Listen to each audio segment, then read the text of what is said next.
Bem-aventurado o homem que não anda segundo o conselho dos ímpios, nem se detém no caminho dos pecadores, nem se assenta na roda dos escarnecedores. Antes, o seu prazer está na lei do Senhor, e nela, na sua lei, medita de dia e de noite. Ele é como a árvore plantada junto ao ribeiro, que no devido tempo dá o seu fruto e cujas folhas não murcham. E tudo quanto faz é bem-sucedido. Os ímpios não são assim. São, porém, como a palha que o vento dissipa. Por isso os perversos não prevalecerão no dia do juízo, nem os pecadores na congregação dos justos.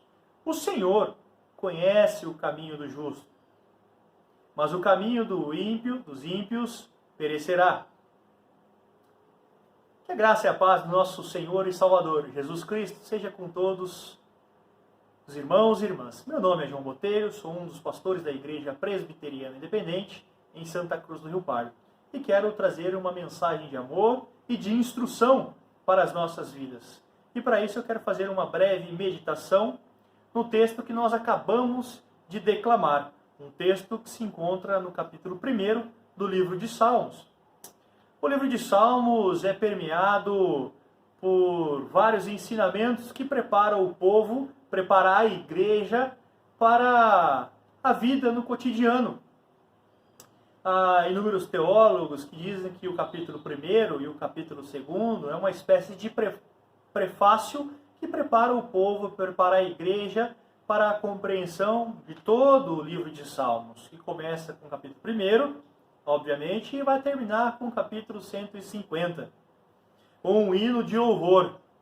E dentre esses salmos nós temos várias espécies de salmos. Os salmos de instrução, como esse que nós acabamos de declamar aqui, de instrução, de sabedoria, sapiência, como também do último Salmo 150, que é um hino de louvor a Deus.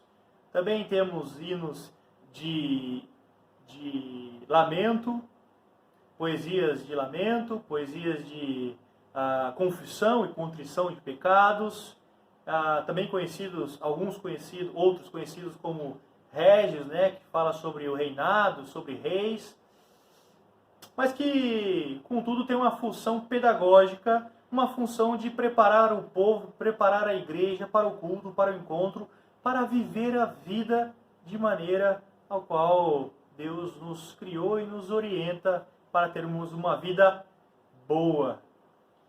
O ser humano moderno, pós-moderno, na realidade, eu creio que o ser humano, desde que se iniciou a humanidade, ele busca ali por viver uma vida feliz. Hoje, se nós formos a uma livraria ou pesquisarmos na internet, os livros talvez os mais vendidos, tenho certeza que algum de autoajuda que fala sobre felicidade está lá entre eles.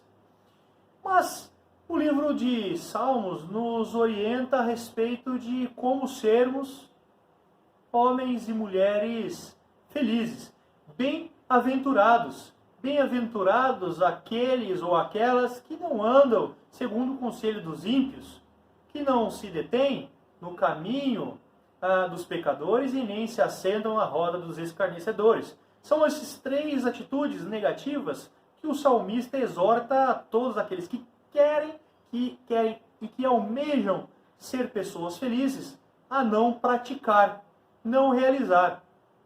Mas o que eu quero parar e me debruçar um pouquinho mais nessa breve reflexão é sobre a atitude positiva que o salmista nos exorta, nos ensina, que é justamente quando ele fala: mas o seu prazer está na lei do Senhor, e nela medita de dia e de noite.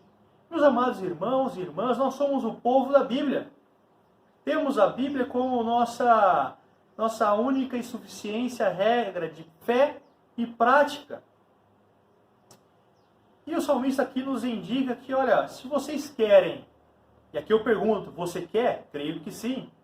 Ser homem, ser uma mulher feliz? A dica está aqui. O prazer está na lei do Senhor, e nela medita de dia e de noite. De dia e de noite. Prazer. Jesus, no Novo Testamento, vai dizer o seguinte: olha, aonde estiver o seu coração, ali está o seu tesouro. Se o nosso coração estiver em Deus,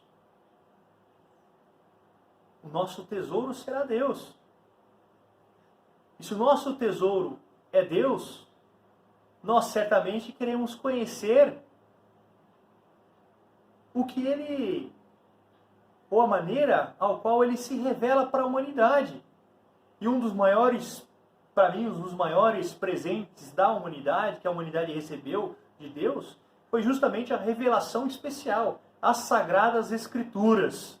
Porque é ela que nos ensina, é ela que nos orienta, é ela que nos admoesta, nos corrige, nos chama a atenção, nos coloca novamente na prática da justiça, no caminho de Deus. É ela que aponta para a salvação em Cristo Jesus. E aqui eu me recordo do ensinamento de Paulo, quando Paulo escreve ao seu discípulo Timóteo.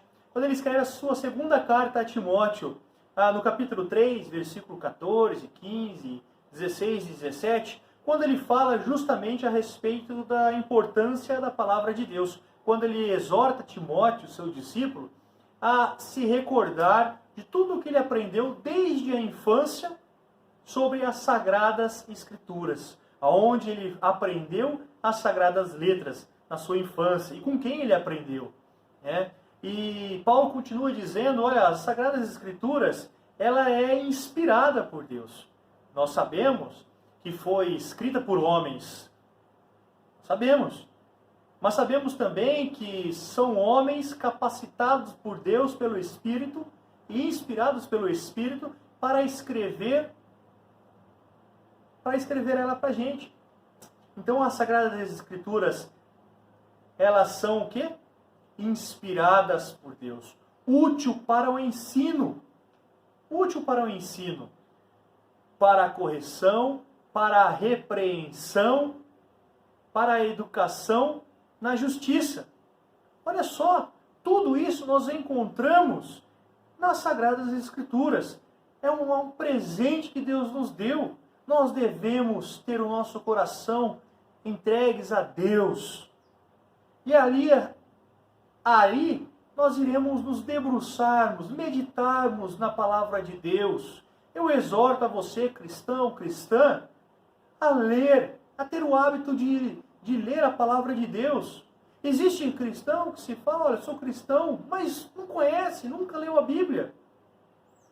Isso é uma lástima.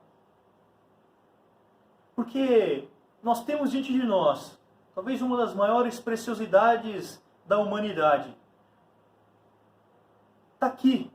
E chegou a nós por um custo muitas das vezes alto. E nós estamos simplesmente guardando as nossas Bíblias, as Sagradas Escrituras, numa cômoda esquecida, juntando pó.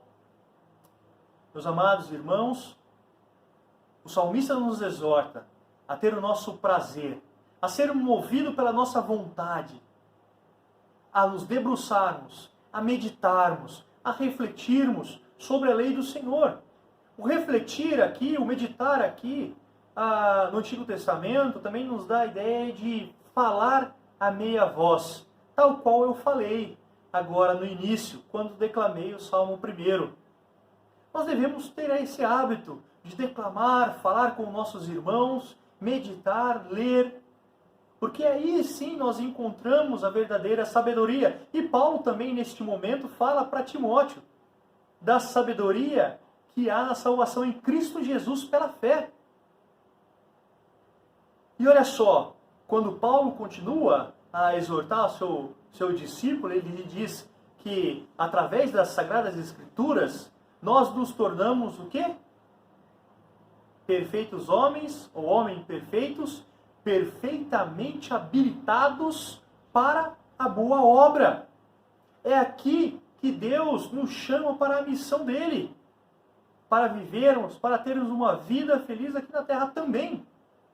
Mas isso só é possível quando nós meditamos, quando nós temos o nosso prazer na lei do Senhor.